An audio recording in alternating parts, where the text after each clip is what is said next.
Today we're going to be talking about the chair game. This is a pattern game out of Leslie McDevitt's Control Unleashed, Reactive to Relaxed. If you're reading the book, you can find it on page 143. Like I said, this is a pattern game. So just like all the pattern games that we are doing, the up-down Super Bowls, things like that, we are using them because they are safe, predictable, and voluntary. They allow the dog to process the environment from within this pattern construct that we have established as something that is safe. So, being that it's called the chair game, you can probably guess we're going to need a couple chairs.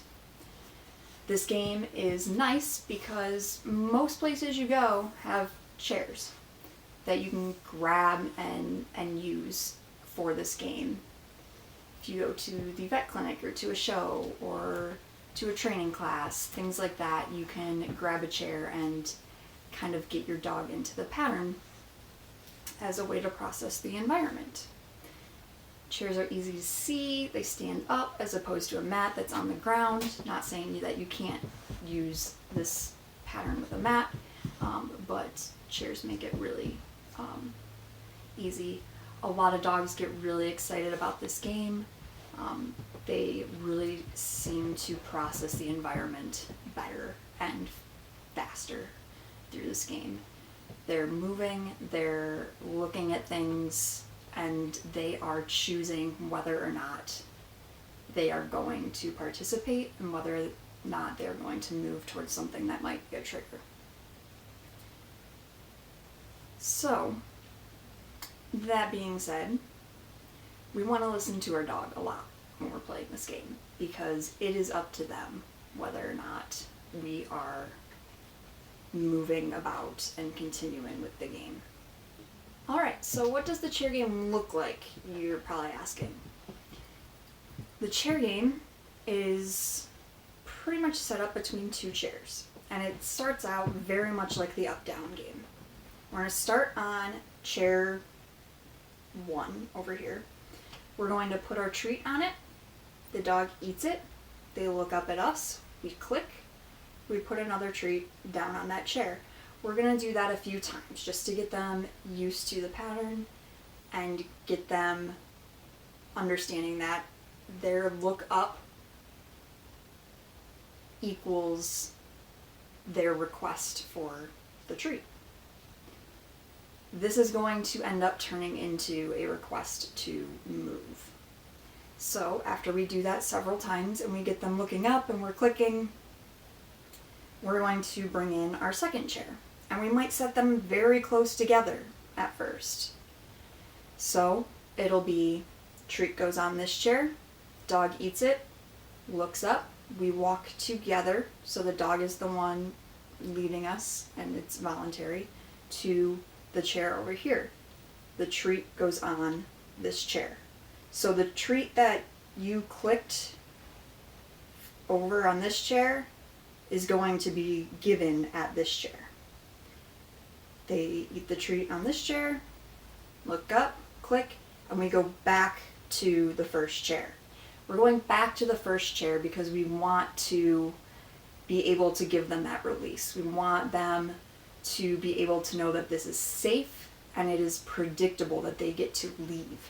Because what's going to happen later is we're going to add in triggers at a distance, but over at the second chair. So it's very important that the dog knows that they get to leave.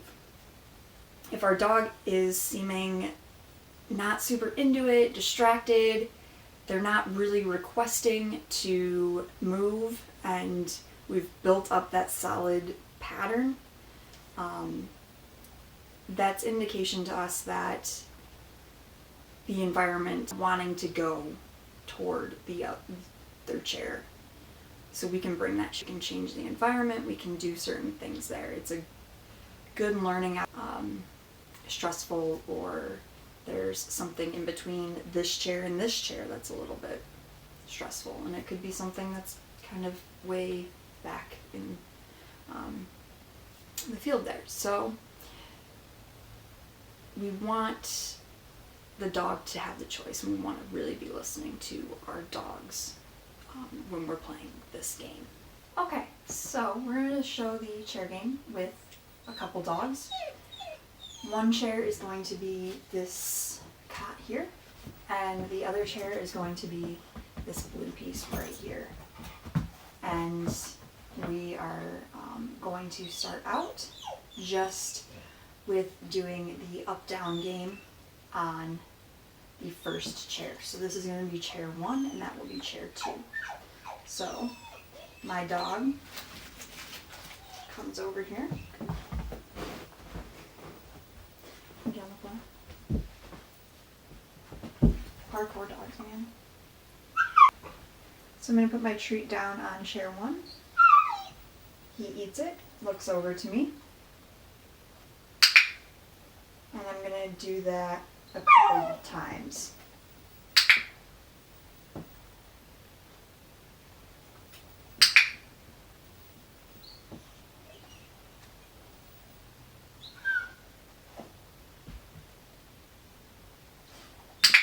And then I can start moving between the chairs.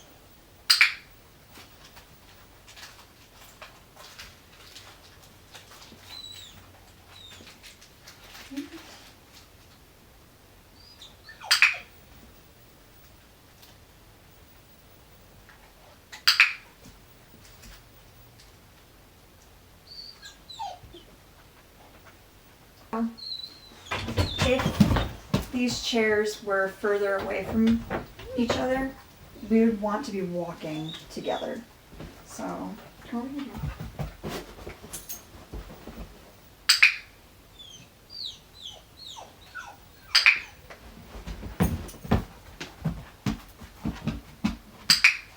And he's turning this into a parkour game, which is okay. He's still in a pattern, so I'm okay with it if he wants to pretend that they're gap jumps.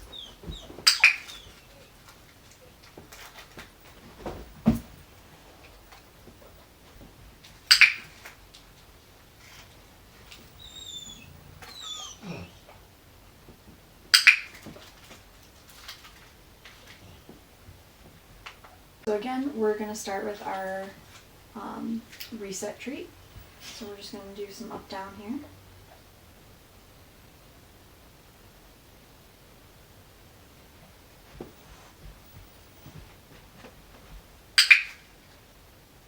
Her orienting to me is enough right now.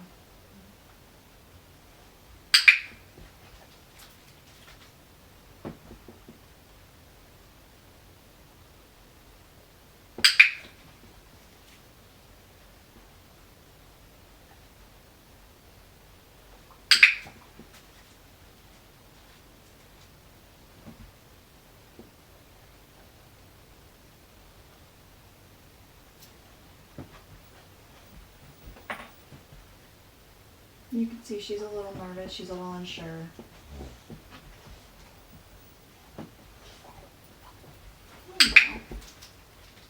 She's going to do her default down. So I'm just going to accept just her head kind of turning towards me because she's new at this, and this type of thing is difficult for her.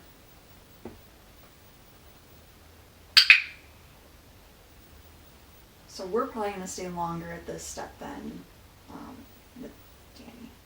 There you go. There.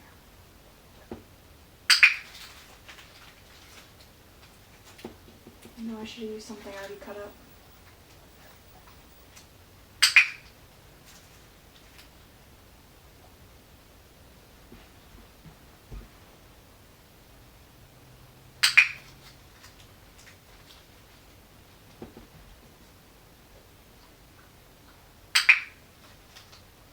We start moving.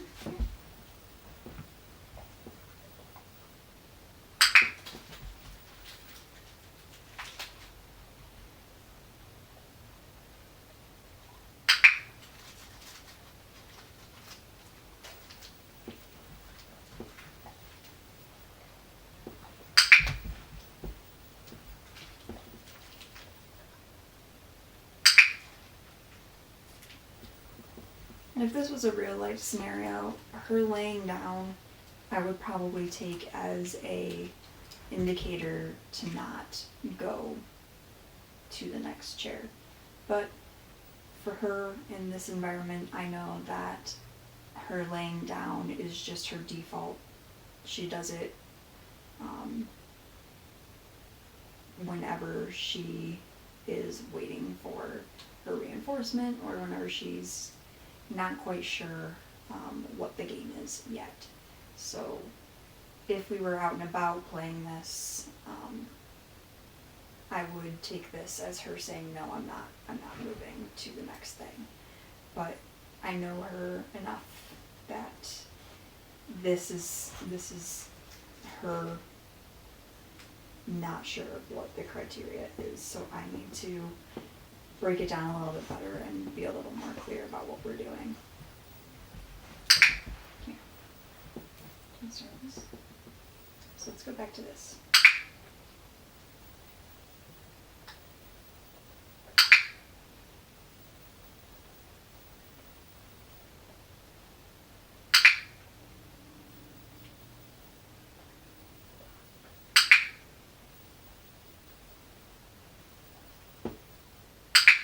And then I might just add, whoops, that got stuck to me.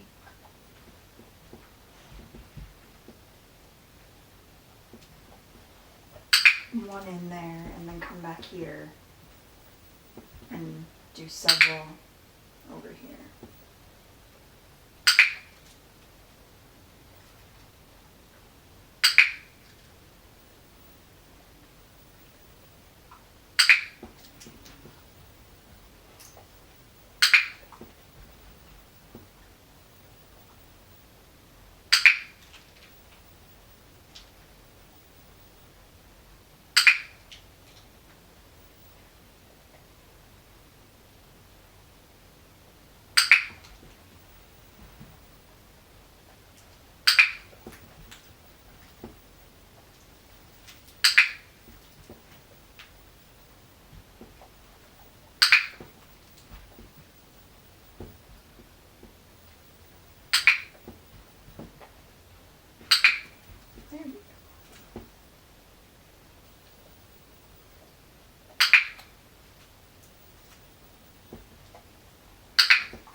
Now, if we were to start adding in some sort of person as the chair, we can pretend that,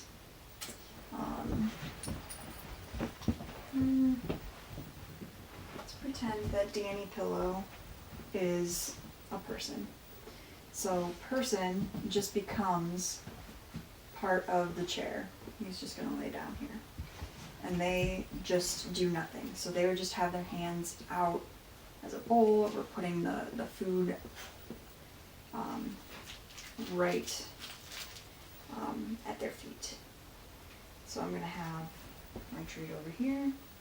And if you were doing this with a trigger, you would obviously start with the trigger at a very big distance, and your chairs would be further apart. Okay, ready to start?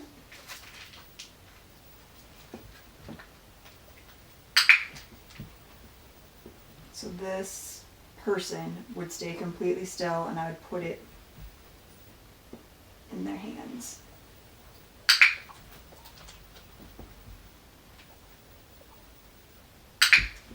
Or I would put it at their feet.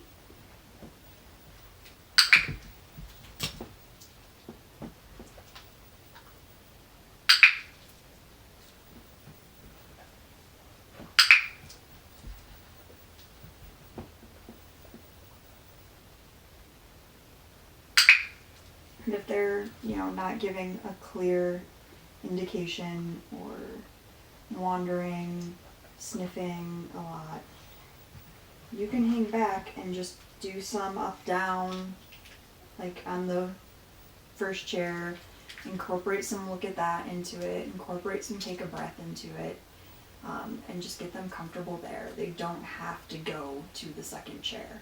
It's all what the dog wants to do and is comfortable with. whatever they feel safe doing. So that's the quick rundown of chair games, and go ahead and let me know if you have any questions about how to play this game, or let me know how you've been using it and what it's helped you with, or what hiccups you may have had along the way. Alright, thanks guys, and have a good time training.